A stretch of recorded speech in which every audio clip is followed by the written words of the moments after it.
Good morning, everyone. For Telesur, I'm Cody Weddle in Caracas, Venezuela. We start off in Havana, Cuba, where the ALBA group of Latin American countries meets to discuss the prevention of the Ebola virus. The virus, which has already killed thousands in West Africa, has not yet reached Latin America. After the extraordinary summit held in Cuba, the member countries agreed to reinforce border checks to prevent the virus from entering the region. The health ministers from the ALBA countries also agreed to draft a regional action plan by November 5th. Cuba announced a new group of Cuban doctors and health workers will arrive in West Africa this week. Cuba has so far pledged to send a total of 461 health professionals to combat Ebola. Cuban President Raul Castro warned of the consequences of not taking serious action on Ebola.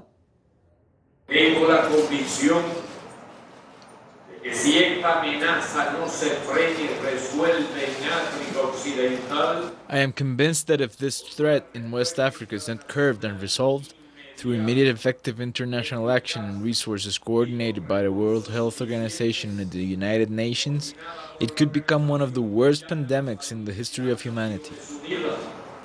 puede convertirse en una de las pandemias más graves de la historia del mundo. The ALBA conference comes on the same day that the World Health Organization releases good news about the fight against Ebola in Nigeria.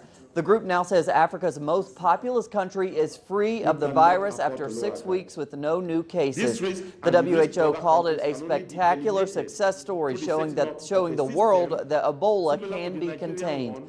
The group says the Nigeria case offers important lessons for the three most affected countries, Liberia, Guinea, and Sierra Leone. So I want to thank all of you.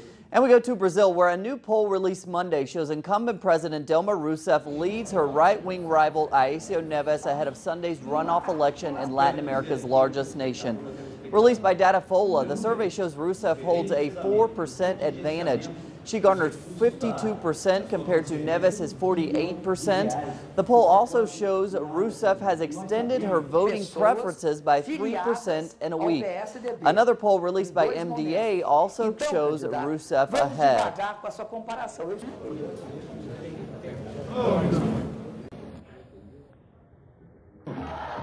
Staying in Brazil, President Rousseff has received a letter of support signed by hundreds of intellectuals and artists. The letter warned of the alliance that is united to back Neves.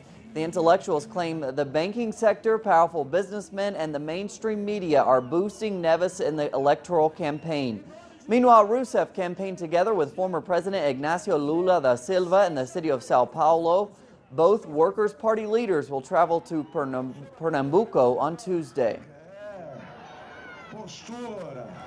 In Uruguay, hundreds of academics and architects have expressed their support for the governing Broad Front Party of José Mujica ahead of Sunday's elections there. The group highlighted the advancements in infrastructure and other public projects constructed over the last decade. The Broad Union Party leadership called on voters to continue building a new development model and to back candidate Tabaré Vázquez. On Sunday, over 2 million people will vote to elect parliament members and the new country's president. Polls indicate the presidential vote will go into a second-round runoff. And in Mexico, nearly a month since municipal police in the town of Iguala in the state of Guerrero attacked and kidnapped 43 students, nationwide protest strikes and actions continue. Our correspondent on the ground in Mexico, Clayton Kahn, has an update. In an attempt to find solace, family of the missing 43 Ayotzinapa students gather in the Basilica de Guadalupe in Mexico City, praying that their disappeared loved ones will return soon. A los 43 jóvenes desaparecidos en Ayotzinapa, Guerrero, pedimos por el pronto retorno a sus hogares. Oremos. For Emiliano, father of José Ángel González, one of the missing students, he says the sense of helplessness is overpowering. Us as a family or as parents, well, in my case personally, I feel powerless because I can't do anything against anyone. The authorities should do their job, streamline things, because we don't know where the children are. Nearly a month since the students were kidnapped by police, widespread condemnation has focused the guilt on the authorities.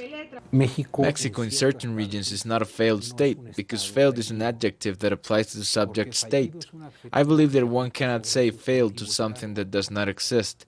I think that in Guerrero there is no state. Me parece que en Guerrero no hay estado.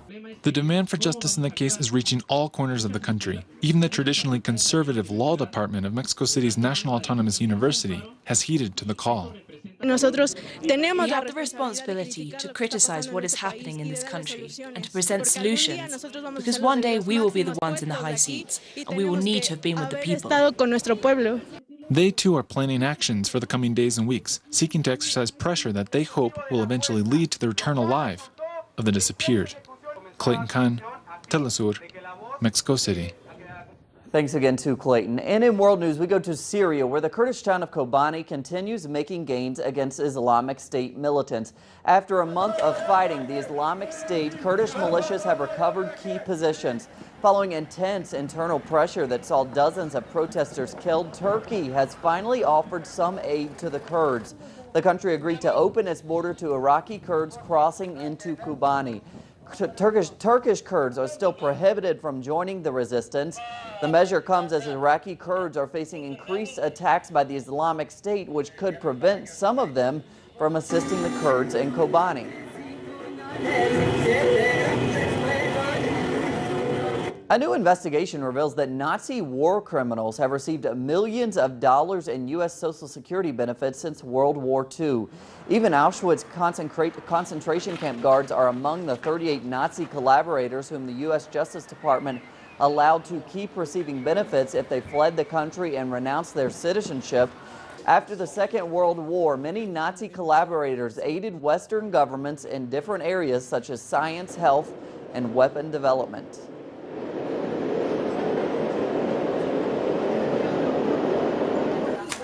And in China we go. The country's GDP has grown 7.3% this year. That's slightly above market expectations. Although it does mark the slowest growth in 5 years, it is still 3 times faster than the expected growth of the U.S. GDP. The growth follows increases in public spending on the energy sector and expansion of credit to farmers and new infrastructure development. South African athlete Oscar Pistorius was sentenced to 5 years of prison early Tuesday. The sentence was handed down after Pistorius was previously found guilty of killing his girlfriend Riva Steenkamp. The judge in the case denied Pistorius' request to be placed under house arrest. Pistorius' family says it will not appeal the court's decision.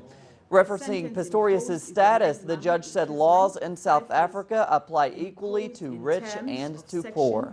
2761I of. Plenty more on those stories and others at our website, telesurtv.net/English. For Telesur English, I'm Cody Weddle. Have a great day.